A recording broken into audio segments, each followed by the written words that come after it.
satu Allah di dalam tiga pribadi. Sebenarnya itu sudah pas.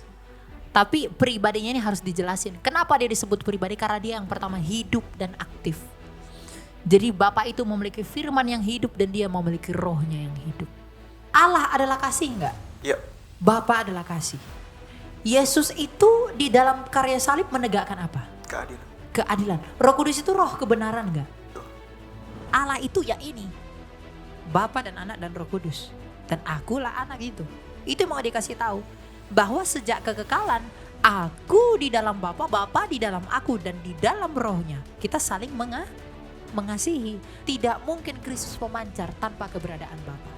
Dan seperti matahari yang sejak mulanya dia ada dengan sinarnya, maka sang Bapa pun dia ada dengan firman yang ada di dalam dia. Sejak kekekalan.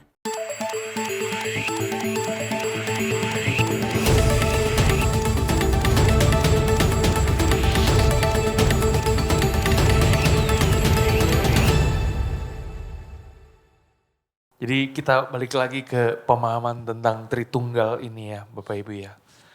Jadi pemahaman Tritunggal ini kan banyak ditolak ya oleh agama-agama lain. Bahkan mungkin agama-agama lain menyerang kita lewat pemahaman Tritunggal ini El. Ya. Jadi Elia mungkin sering ya, maksudnya dalam TikTok ya kan ketika memberikan penjelasan, ada juga kan yang menyerang dari sisi Allah Tritunggal ini. Ya, banyak. Ya, jadi bisa nggak sih maksudnya Elia jelaskan kenapa dari mereka tuh mereka kesulitan untuk percaya Allah Tritunggal ini, El. Apa yang membatasi mereka sehingga mereka tidak bisa mempercayai bahwa Allah itu Tritunggal? Ya, karena barriernya tadi. Mereka kan sudah didogma dari iman yang mereka punya. Kalau Tritunggal itu, katakanlah bidat sesat dari abad ke-7. Saracen. Saya tidak sebut mereknya mereka. Tapi itu mereka. Jadi kalau ini nanti dilaporkan ke polisi saya gak bisa tangkap. Ya, Saracen itu. Nah, ketika mereka mengatakan Tritunggal itu adalah Maria, Yesus, dan Bapa. Sekarang saya tanya, sejak kapan Maria dituhankan? Mereka udah punya dogma itu. Jadi susah. Makanya apologetika itu sebenarnya gak bisa lembut-lembut. Harus ditampol. Dogmanya itu harus ditampol. Rusak dulu dia, rusak dulu dogmanya itu baru masukkan pengajaran. Jadi kenapa mereka susah mengerti? Yang pertama karena kebebalannya, gak mau mengerti. Ya, kadang mereka tuh si paling mengaku logika. Logika Tuhan itu satu. Sampai tangannya begitu. Tapi batu itu pun satu. Tapi apakah itu kamu Tuhan kan? Enggak. Tapi satu yang bagaimana? Sesuai dengan apa yang disaksikan oleh kitab suci. Itu yang terpenting. Ya, jadi saya kadang tuh melihat dulu apa yang menyebabkan mereka kesusahan. Kadang akhir-akhir ini ketika saya jelaskan Tritunggal kepada orang seberang. Mereka banyak yang mengerti. Ketika saya buat video Tritunggal coret-coretan itu juga komentarnya itu. Dari luar Kristen akhirnya mengerti. Oh ternyata ini iman yang Kristen. Berarti mereka bukan syirik. Mereka bukan menyembah 3 Tuhan berarti. Mereka pada akhirnya paham. Oh ternyata Kristen itu Tritunggal itu begini ya. Bukan seperti yang kita pikirkan selama ini. Ya memang gak begitu. Karena selama ini akses informasi susah untuk didapatkan dan kebanyakan berkutat pada hal-hal yang. Atau mungkin yang mereka pahami yang tadi yang dari bagian barat itu kan. Betul. Jadi gak nyampe kan. Jangankan mereka kadang-kadang Kita orang aja Kristen nggak aja nyampe, gak nyampe gitu kan. Mereka kadang terkecoh dengan istilah pribadi itu loh. Mereka bingung. Jadi kalau dibilang 3 pribadi itu seperti 3 orang. Jadi Tritunggal itu kalau dalam satu kalimat yang bisa kita pahami itu apa El? Kebagaimanaan Allah. Allah di dalam 3 hypostasis. Itu terlalu sulit. Allah di dalam 3 pribadi itu udah benar. Allah di dalam 3 pribadi. Betul. Allah dalam 3 pribadi. Tapi pribadinya itu kalau saya bilang hypostasis itu gak semua orang ngerti. Betul. Ya kan? Tapi sebenarnya itu yang paling mewakili bahasa itu. Satu ousia, 3 hypostasis. Itu paling dekat soalnya. Kalau dalam bahasa Indonesianya apa tuh Il? Hypostasis. Hypostasis. Dalam bahasa Indonesia juga diserap. Kayaknya waktu itu lu pernah jelasin deh apa hakikat apa? Hakikat itu ousia, hypostasis itu lebih ke pribadi tapi bukan seperti pribadi yang Oke. dipahami oleh kebanyakan orang. Ya, jadi satu Allah di dalam 3 pribadi. Sebenarnya itu sudah pas. Tapi pribadinya ini harus dijelasin. Kenapa dia disebut pribadi? Karena dia yang pertama hidup dan aktif. Jadi Bapa itu memiliki firman yang hidup dan dia memiliki rohnya yang hidup. Jadi dia aktif melakukan segala sesuatu. Dan Allah Tritunggal itu satu kehendak ya. Jadi nggak mungkin Bapa pengen hujan rintik-rintik, Putra pengen hujan lebat, Roh Kudus nggak mau hujan. Berdebat. Bukan ya, itu triteisme. Itu satu kehendak. Apa yang dikehendaki Bapa pasti dikehendaki Putra. Apa yang dikehendaki Putra pasti dikehendaki Roh. Makanya Bapa mengutus firman, firman mengutus Roh yang keluar dari Bapa. Satu karya. Itulah Tritunggal. Jadi kalau ada orang bilang, Tritunggal itu seperti imannya Hindu. Triteisme. 3 dewa, 3 serangkai. Tidak. Usianya berbeda. Perannya juga berbeda.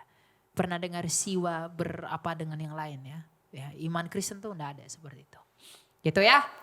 Ya. Berarti bisa dikatakan dengan memegang Kejadian 1 sampai 3 saja, ibaratnya untuk perjanjian lama kita bisa akan sangat membantu kita untuk kita bisa menjelaskan. Ya itu sudah cukup sebenarnya, ya? sudah cukup.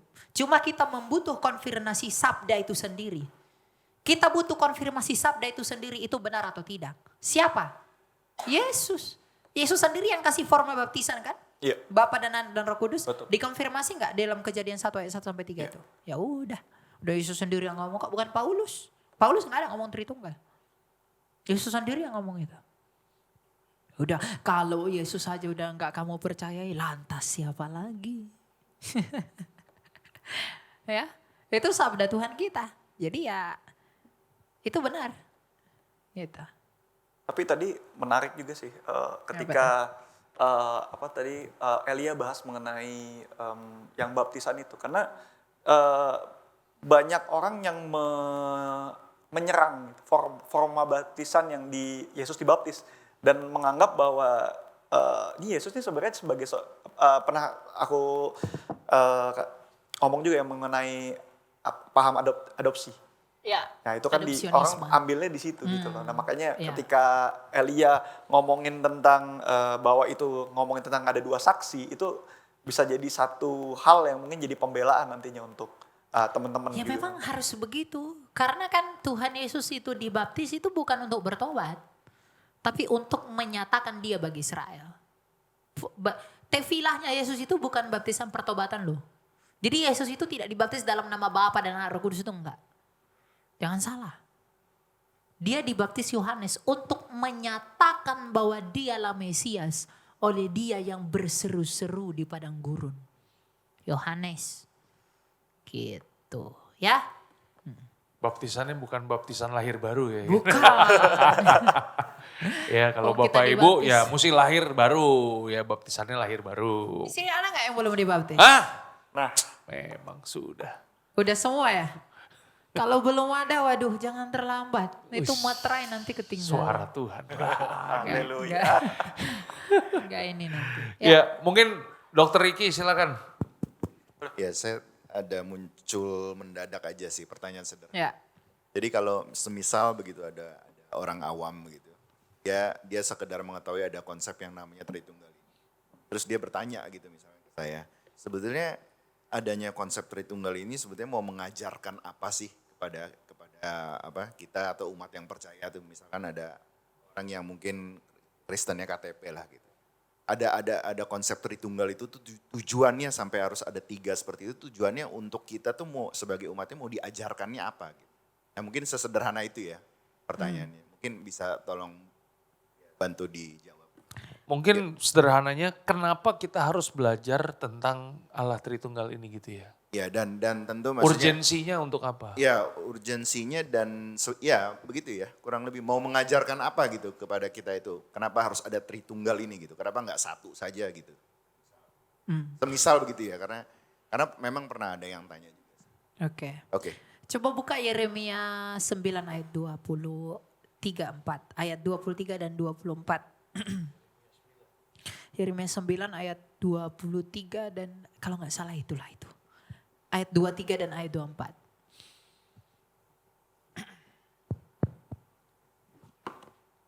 Oke. Ini penting ya ayatnya ya. Coba dibaca deh. 24. 23 24. Berfirmanlah Tuhan, janganlah orang bijaksana bermegah karena kebijaksanaannya. Janganlah orang kuat bermegah karena kekuatannya. Janganlah orang kaya bermegah karena kekayaannya. 24. Tetapi siapa yang mau bermegah, baiklah bermegah karena yang berikut.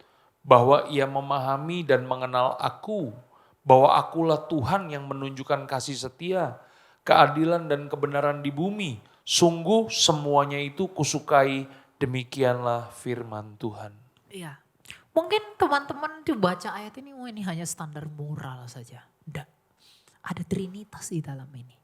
Jadi apa sih sebenarnya yang mau Tritunggal itu beritahu kepada kita? Bukan agar kita gimana-gimana, enggak. Karena kita mau mengenali dan memahami siapa dia yang sesungguhnya. Dan siapa dianya itu yang bagaimana. Yang penuh apa tadi ayat 24? Kasih setia, Keadilan dan kebenaran. kebenaran. Allah adalah kasih enggak? Iya. Bapa adalah kasih. Yesus itu di dalam karya salib menegakkan apa? Keadilan. Keadilan. Roh Kudus itu roh kebenaran enggak? Betul. Jadi Tritunggal itu, jadi kalau kita mau memahami dan kan dalam ayat 24 dikatakan itulah yang kusukai. Yang kusukai adalah yang memahami dan mengenal aku. Kalau kita mau memahami, mengenali dia yang penuh kasih setia, keadilan dan kebenaran, maka kenalilah dia yang adalah kasih dan kenalilah keadilannya di dalam Putra dan juga kebenarannya di dalam Roh Kudus yang memeteraikan kita. Itu poinnya. Makanya ayat perjanjian lama itu saling berhubungan semua. Tidak ada yang potong-potong. Itu yang mau Tritunggal itu beritahu kita itu. Gitu. Ya. Ya. Itu sebabnya tadi Elia mungkin dari awal kasih tahu kepada kita ya. Sebelum kita memahami Yesus, kita mesti memahami dulu Allah Tritunggal. Harus. Wong kamu kenal Yesus tanpa atau Tritunggal, Yesus yang mana itu? Ya, jadi tanggung jawab kita bersama nih teman-teman ya. Kalau kita mau bertumbuh, ya bertumbuh itu bukan hanya sekedar umur kita yang tambah tua dan berat badan kita yang bertambah kilogram. Ya, tapi bertumbuh itu semakin hari kita semakin mengenal siapa Tuhan yang kita sembah. Termasuk Allah Tritunggal ini mesti kita pahami. Oke? Ada lagi? Ada lagi yang mau bertanya? Ya silakan Kak Gustaf. Iya, tadi sempat dibahas Matius 28 ayat 19. Baru pada poin pertama ya, Allah itu adalah kasih dan kasih itu ada relasi. Ada lanjutannya lagi atau? Bagaimana tadi? Matius 28 ayat 19. Di situ kan dikatakan pengantarnya sebagai konsep kekristenan konsep Tritunggal yang tidak bisa dibantah.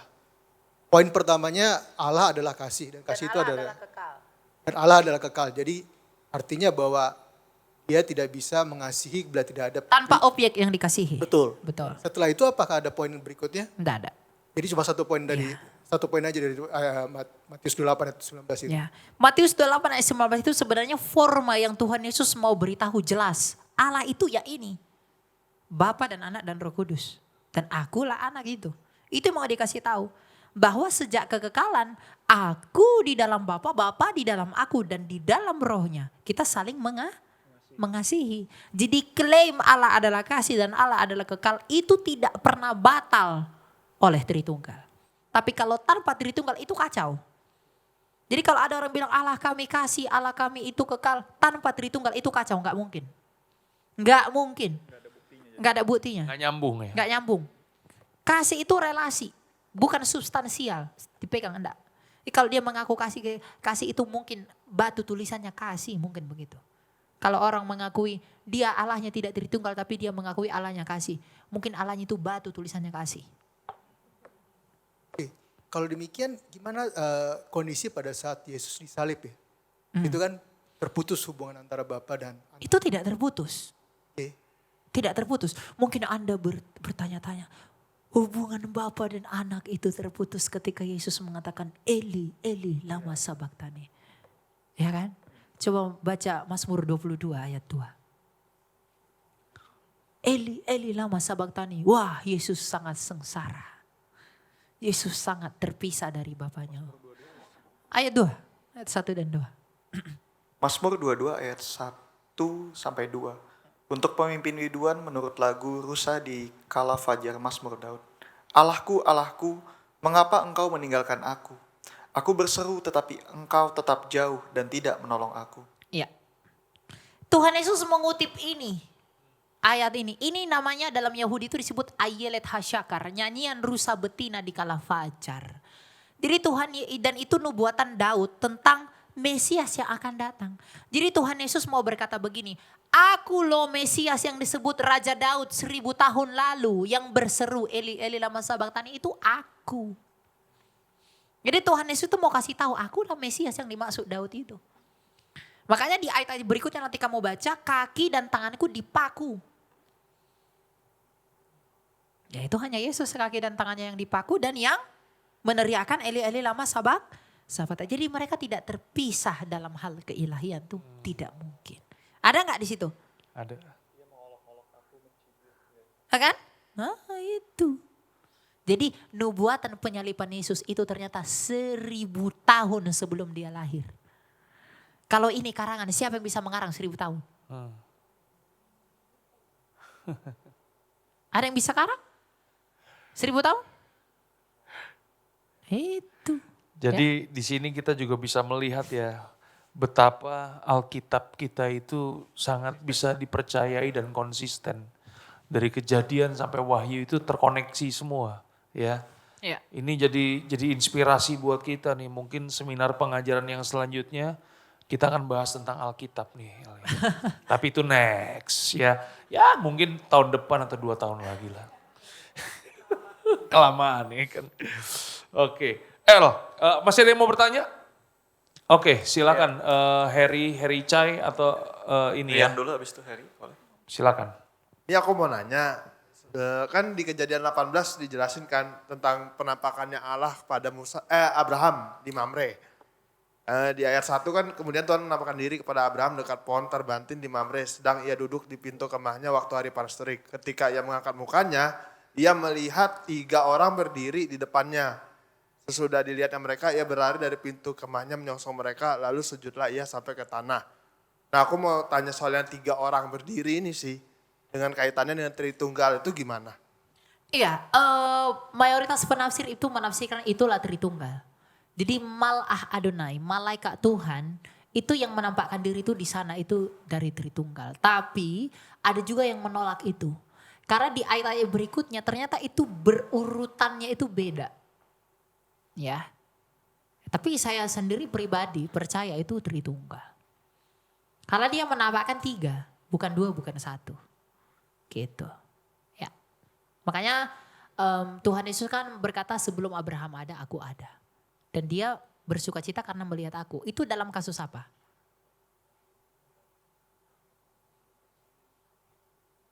Kebakaran gak itu?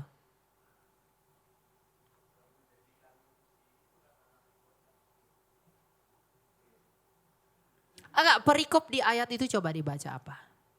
Allah mengulangi perjanjian.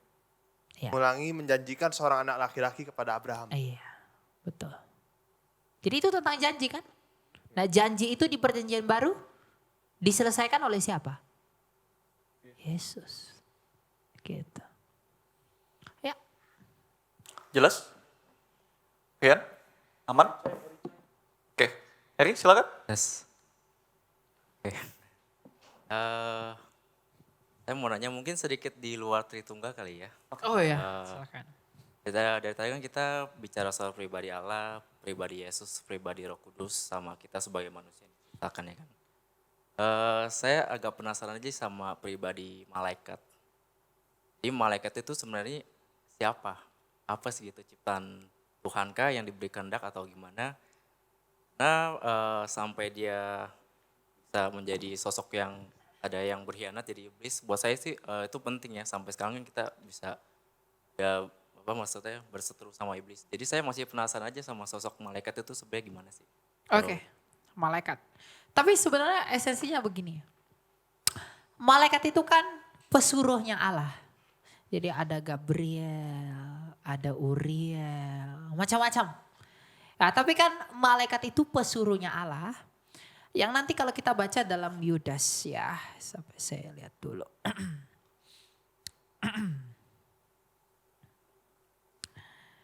Yudas.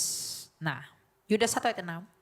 Dan bahwa ia menahan malaikat-malaikat yang tidak taat. Coba kuncinya di sini. Mungkin gak Tuhan menciptakan malaikat yang gak taat? Kalau malaikat itu pesuruh. Dari hal ini apa yang bisa disimpulkan? Bahwa malaikat itu dicipta memiliki free will. Karena gak mungkin Tuhan mencipta setan dari api seperti iman yang lain. Ya kan? Kalau dia cipta setan berarti dia lebih setan. Ya. Dan bahwa ia menahan malaikat-malaikat yang tidak taat pada batas-batas kekuasaan mereka. Tetapi yang meninggalkan tempat kediaman mereka dengan belenggu abadi di dalam dunia kekelaman sampai penghakiman pada hari besar. Jadi malaikat itu siapa? Malaikat itu adalah pesuruh Allah yang ia ciptakan dengan free will di dalam mereka. Dan malaikat itu makhluk roh. Kenapa malaikat itu dosanya tidak terampuni? Karena mereka makhluk roh. Maka dosa mereka immortal. Di dalam Ibrani 9 ayat 22. Tidak ada pengampunan dosa tanpa penumpahan darah. Malaikat tidak diampuni karena mereka tidak punya darah. Lagi pula ketika Adam dan Hawa itu berdosa. Mereka dihalangi makan buah apa? Pohon kehidupan. Agar dosa mereka tidak menjadi dosa kekal. Jadi malaikat itu siapa? Malaikat itu pesuruh Allah yang punya free will. Dan dalam kitab Wahyu mencatat sepertiga bintang itu diseret ekor naga itu. Sepertiga bintang itu simbolnya malaikat. Jadi sepertiga dari malaikat itu turut memberontak melawan Allah. Dan dilempar dari Samayim. Itulah mereka iblis-iblis yang di udara-udara ini. Makanya Rasul Paulus dalam suratnya kepada jemaat di Efesus 6 berkata lawan kita adalah penghulu di udara. Itulah mereka yang sudah ternodai, yang sudah kotor. Nah malaikat-malaikat yang baik bagaimana? Ya di sorga. Dan di sini juga banyak malaikat. Mereka berperang-perang di atas ini. Makanya ada peperangan roh. Nah itu mereka. Iya. Ya Bapak Ibu juga bisa lihat malaikat di depan ada 3 ya. Ini bukan Teofani Tritunggal seperti Abraham ya. Ada lagi yang mau bertanya? Ya sebelum lanjut ke Matius mungkin gue mau bertanya dulu nih sebelum kejauhan ya. Jadi tadi seperti yang gue udah tanyakan kenapa sih dari pihak sebelah sana kemudian mereka menolak pemahaman Trinitas dan Elia menjawab bahwa memang dari sejak awal mereka sudah didoktrin ya kan bahwa ada Allah Bapa, ada Yesus, ada Maria. Tadi Elia sebut begitu ya. Nah di sisi yang lain kan El bahwa gereja Katolik Roma kan juga menuhankan Maria ya. Enggak dong. Ya Maria maksudnya dianggap sebagai ibu Yesus jadi dianggap sebagai gimana sih pemahaman? Hah? Gak apa-apa. Iya kan, Lanjut aja, iya gak apa-apa. kan. Jadi maksudnya mereka menganggap bahwa kalau seumpamanya kita doa sama Yesus ya lebih baik kita ke Maria karena supaya Maria ibunya Yesus. Jadi nanti kalau kita doa ke Maria nanti biar Maria yang maksa ke Yesus. Kan dulu gue diajarin begitu waktu di Katolik. Nah maksudnya kenapa juga gereja dalam tanda kutip aliran Katolik itu juga bisa punya pemahaman tentang Maria itu yang Oke. Tapi sorry to say, justru kita ini yang Protestan ini yang nggak ngerti. Kita ini Protestan ini sama seperti Luther. Saya bukan Katolik ya, saya Protestan dan saya Lutheran. Kalau Lutheran melihat di surga sana mungkin dia senyuman. Tapi saya Lutheran. Kenapa saya katakan begitu? Karena Lutheran tradisional pun itu menghormati Maria. Kenapa sih Maria itu harus dihormati? Masalah kenapa doa kepada Maria gini. Dalam iman Katolik, penyembahan itu disebut dengan latria. Latria itu hanya kepada Tritunggal Maha Kudus. Kepada Maria itu disebut dengan hyperdulia. Penghormatan tertinggi. Kenapa iman Katolik itu menghormati Maria begitu tinggi? Karena Maria lah tabut perjanjian baru. Dialah tempat berdiamnya sabda itu.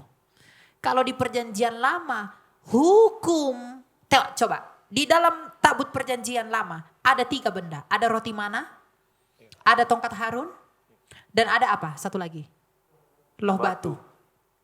Mewakili kenabian, keimamatan, dan kerajaan. Mesias. Di dalam perut Bunda Maria ada pribadi bernama Kristus yang adalah raja dari Daud, imam dari Melkisedek, dan nabi menurut Musa. Jadi Bunda Maria adalah tabut perjanjian baru. Makanya dia begitu dihormati. Sama seperti tabut perjanjian lama yang begitu dihormati. Maka tabut perjanjian baru pun dihormati. Nah, apakah orang Katolik menyembah Maria? Tidak. Mereka menghormatinya. Lalu ketika berdoa kepada Maria, mereka tidak pernah berdoa kepada Maria. Mereka berdoa bersama Maria. Agar dia memohon kepada Maria, Maria memohonlah, berdoalah bersamaku. Sampaikanlah permohonanku kepada putramu. Itu bukan berarti Maria jadi imam. Sama seperti saya mengajak, doakan saya ya sama Tuhan. Maka saya mengajak Bunda Maria untuk turut berdoa bersama saya kepada Kristus. Agar Kristus menyampaikan kepada Bapa. Itu. Cuma ketika Luther itu protes kepada gereja. Memang gereja Katolik pada masa itu ada bercacat. Kita nggak bisa tutupi itu. Karena tidak ada reaksi tanpa aksi. Tapi semua tentang kekatolikan waktu itu dibenci oleh Luther. Dilanjut sama Calvin. Makanya sekarang perang orang Luther dan Katolik itu selalu lanjut. Tapi saya tidak tertarik untuk itu. Karena saya tidak membawa Injilnya Luther. Saya tidak membawa Injilnya Paus. Saya bawa Injilnya Kristus. Gitu. Ya. Jadi mau kamu Katolik, mau kamu. Meskipun saya Protestan, kalau ada orang Protestan salah paham dengan iman Katolik itu saya lurusin. Bukan begitu. Agar tidak ada kebencian di antara tubuh Kristus. Jadi ya itu kita salah kepada orang Katolik. Orang Katolik itu bukan sembah Maria. Mereka berdoa bersama Maria, bukan kepada Maria. Dia mengajak Maria untuk turut mendoakan apa yang dia doakan juga. Agar disampaikan kepada Kristus dan Kristus menyampaikannya kepada Bapa. Gitu. Oke, jadi kalau memang pemahaman seperti itu dan kemudian dari yang di seberang sana juga punya pemahaman yang sama, berarti pemahaman orang seberang juga nggak salah dong El berarti? Oh enggak. Orang seberang itu terpengaruh pengajaran sesat namanya kolidrianisme atau marianisme. Jadi mereka ini terpengaruh oleh pengajaran sesat di sekitar semenanjung Arabia. Itu namanya kolidrianisme. Jadi kolidrianisme ini menganggap Bunda Maria itu adalah Tuhan. Gitu. Jadi ya ketika mereka terusir ke tanah Arab, ya mereka belajar dari situ. Gitu.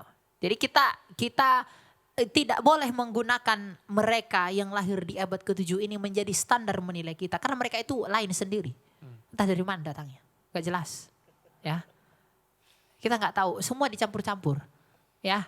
Nah jadi kalau mengatakan mereka tidak salah. Mereka justru salah karena tidak memahami apa yang kita imani sejak semula. Bahwa sejak semula mereka lahir di abad ke-7. Pengakuan iman Nisea Konstantinopel itu sudah ada di abad ke-3. Apakah di dalam pengakuan iman Nisea ada dilibatkan Bunda Maria? Satu pun gak ada nama Maria dalam pengakuan iman. Lalu kenapa tambah-tambah Maria? Karena memang mereka belajar dari yang sesat. Jadi ikutan sesat. Gitu mereka. Ya sama seperti mereka tidak percaya Yesus Tuhan. Apakah karena memang Yesus bukan Tuhan? Kan begitu. Kalau kita mengikutkan logika itu, kalau mereka mengikuti ini berarti benar dong yang sebelah. Loh ketika mereka bilang Yesus enggak Tuhan, apakah benar Yesus bukan Tuhan? Ngawur itu. Ya. Karena mereka belajar Kristen dari orang Arian yang diusir oleh Athanasius di dalam konsili Nisea tahun 325. Diusir ke sana, mereka enggak mampu berdebat dengan Athanasius. Maka mereka mengatakan Yesus bukan Tuhan. Dan lain-lain sebagainya. Gitu. Jadi yang sesat-sesat jangan dicampur ke yang benar. Gitu. Oke, Matius silakan. Teman-teman yang punya pertanyaan silakan dipersiapkan ya supaya kita nggak banyak jedanya. Ya, karena kita akan selesai jam 12 nanti. Thank you kok. Elia mau nanya nih, Ya. Trinitas. Jadi dulu itu gue pernah diajarin untuk konsep Trinitas simpelnya itu seperti Tuhan Yesus itu kan kayak matahari ya. Kayak Bapa itu adalah bola apinya, Yesus itu adalah cahayanya dan Roh Kudus itu adalah kehangatannya.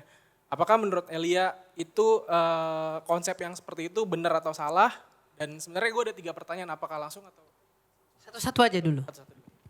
Itu benar. Karena kalau kita membaca puncak dari puncaknya doktrin Tritunggal itu namanya peranakan kekal. Itu yang paling sulit. Jadi doktrin paling tinggi dalam iman Kristen itu adalah eternal generation. Peranakan kekal, status anaknya Kristus itu paling susah. Nah dengan analogi matahari itu bisa dibantu. Karena apa? Ketika matahari itu ada, dia tidak pernah tanpa cahaya. Maka Kristus ketika Bapa itu ada, dia tidak pernah tanpa firman. Ketika matahari itu ada, dia memancarkan sinarnya sejak dia ada. Maka Bapa itu pun memancarkan Kristus sebagai kemuliaannya. Jadi analogi matahari, satu matahari panas terang. Lalu apa lagi? Bola api, cahaya dan hangat. Itulah itu. Enggak masalah, bisa dipakai. Gitu. Karena untuk memahami yang eternal generation tadi, itu paling cocok pakai matahari itu. Karena tidak mungkin cahaya memancar tanpa firman, tanpa matahari. Nah, tidak mungkin Kristus memancar tanpa keberadaan Bapa. Dan seperti matahari yang sejak mulanya dia ada dengan sinarnya, maka Sang Bapa pun dia ada dengan firman yang ada di dalam dia. Sejak kekekalan. Eksistensinya sebagai Allah. Itu puncak doktrin Allah Tritunggal. Matahari itu menunjukkan aku matahari dari apanya dia? Dari cahayanya. Maka Allah pun mengatakan aku Allah dari apa? Firman-Nya. Siapa itu firman-Nya? Jangan katakan Abraham. Gitu ya? Ya, lanjut. Terus pertanyaan yang kedua, menurut Elia ketika Yesus jadi manusia, apakah dia tahu akhir dari perjalanan hidupnya itu dia harus disalibkan atau enggak? Oh, coba baca Yohanes 10 ayat 17.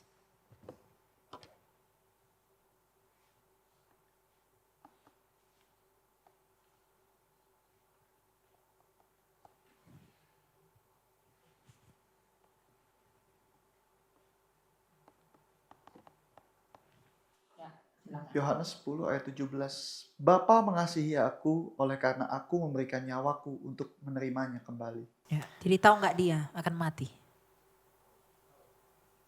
Ya udah. Lanjut. Nah ini sambungannya ya berarti ya. Berarti kan kalau dia tahu, jadi kan di Matius itu kan ketika dia mau salib kan dia berdoa. Dia bilang kan hatinya sangat sedih. Ya. Terus dia juga berdoa sama Bapak, kalau bisa cawan ini biarlah berlalu daripada aku. Berarti karena mungkin beberapa orang yang bukan orang Kristen ya. Karena di sini saya pribadi sering dapat pertanyaan dari yang luar Kristen. Apakah di sini Yesus berdoa sama Tuhan yang mereka percaya ini kan? Karena beberapa orang seberang itu mengaku Yesus itu sebenarnya tuh berdoa sama Tuhan yang mereka itu gitu loh. Dan jadi kayak kadrun emang begitu. berarti dan di situ berarti Yesus sepenuhnya 100% manusia dan dia merasakan kesedihan, ketakutan itu berarti dia beneran kayak kita gitu ya. Berarti. Ya. Simpelnya begini, ntar ya saya buka ayatnya.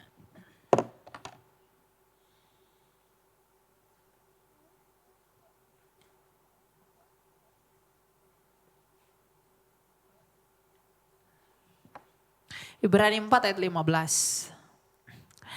Sebab imam besar yang kita punya bukanlah imam besar yang tidak dapat turut merasakan kelemahan-kelemahan kita. Sebaliknya sama dengan kita. Ia telah dicobai hanya tidak berbuat dosa. Jadi ketika mereka tanya, Yesus manusia ya dan amin. Tapi hanya manusia itu kau tambah-tambahi. Karena Yesus bukan hanya manusia, dia adalah manusia dan Allah. Karena dia firman Allah. Ya, jadi imam besar kita, imam besar yang turut mengalami kelemahan-kelemahan kita. Dia lapar, dia haus, dia makan, dia minum. Karena dia manusia sungguhan, bukan jadi-jadian. Jadi kenapa dia berdoa kepada Bapaknya? Coba Galatia 4 ayat 4. Itu menunjukkan dia itu siapa pada hakikatnya. Sebagai sabda dan sebagai manusia. Galatia 4 ayat 4. Tetapi setelah genap waktunya, maka Allah mengutus anaknya yang lahir dari seorang perempuan dan takluk kepada hukum Taurat. Takluk kepada hukum Taurat. Jadi Tuhan Yesus itu ketika dia berdoa kepada Bapa, ya, dia berkata begini, ya Bapa jikalau sekiranya mungkin biarlah cawan ini berlalu daripadaku. Karena kemanusiaannya itu ya sebenarnya enggak mau. Tetapi oleh karena ketaatannya dan takluk kepada hukum Taurat, dia menaklukkan itu. Dan taat kepada Bapa dan menjadi sempurna. Makanya dikatakan imam besar kita, imam besar agung itu adalah imam yang mengalami kelemahan kita. Di ketika Yesus berdoa kepada Bapa, dia sedang berdoa kepada Tuhan kami. Coba tanya sama dia, sejak kapan Tuhan mau kau panggil Bapa? Pernahkah mereka panggil Tuhan mereka itu Bapa? Mereka panggil Tuhan mereka itu dengan namanya sendiri. Sopan sekali mereka panggil Tuhan dengan nama. Ya, kita panggil Bapak kita, nama Bapak saya itu Luhut. Saya panggil Luhut gitu. Sopankah itu? Ketika kau panggil nama Tuhanmu dengan namanya, di mana kesopananmu? Ya, jadi ketika mereka bilang, itu sebenarnya berdoa kepada Allah kami, enggak. Kami tidak kenal Allahmu. Ya, Allah mereka itu kita tidak tahu dari mana asal muasalnya. Gitu. Jadi dia berdoa kepada Bapaknya itu untuk menunjukkan bahwa dia takluk kepada hukum Taurat sekaligus menjadi cermin keteladanan kita. Bahwa dia menjadi taat sesuai dengan apa yang telah Allah rancangkan sejak kemula kepada dia untuk datang ke dunia. Bahwa ia yang sendiri yang mengatakan bahwa aku datang untuk memberikan nyawaku. Tetapi kemanusiaannya itu gelisah. Karena dia juga lemah seperti kita. Tapi di dalam kegelisahannya itu dia tetap setia kepada ketaatannya. Dan dia pada akhirnya puncaknya mati di kayu salib.